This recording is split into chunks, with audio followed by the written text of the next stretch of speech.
Avec 3 repas par jour, cet éleveur de Sévrien bichonne son cheptel de chèvres poitevines, rentré à l'approche de l'hiver.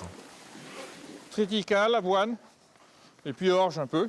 Voilà. Et là, je vais leur donner un peu de maïs. Il n'y a plus d'herbe, il n'y a plus de fourrage à l'extérieur, donc tout est à l'intérieur maintenant. Et voilà, ça c'est du maïs. La poitevine, une chèvre rustique taillée pour le plein air, mais qui a bien failli disparaître dans les années 80 au profit de la race alpine. Une morphologie peu adaptée à la traite mécanique, mais surtout des rendements en lait insuffisants. Sur mon troupeau, elles font 500 litres en moyenne.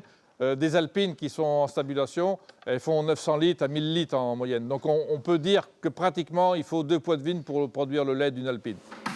Moins de lait, mais plus adapté selon ce producteur à la fabrication de fromage traditionnel.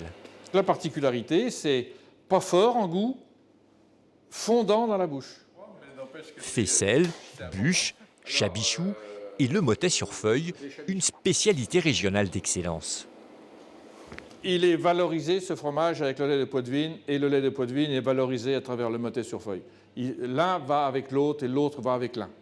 Un produit en passe de recevoir une appellation d'origine protégée qui pourra porter la mention lait de chèvre poitevine. L'aboutissement d'un long combat pour la dizaine d'éleveurs du département. C'est l'illustration de toutes ces qualités et de renouveau de la race.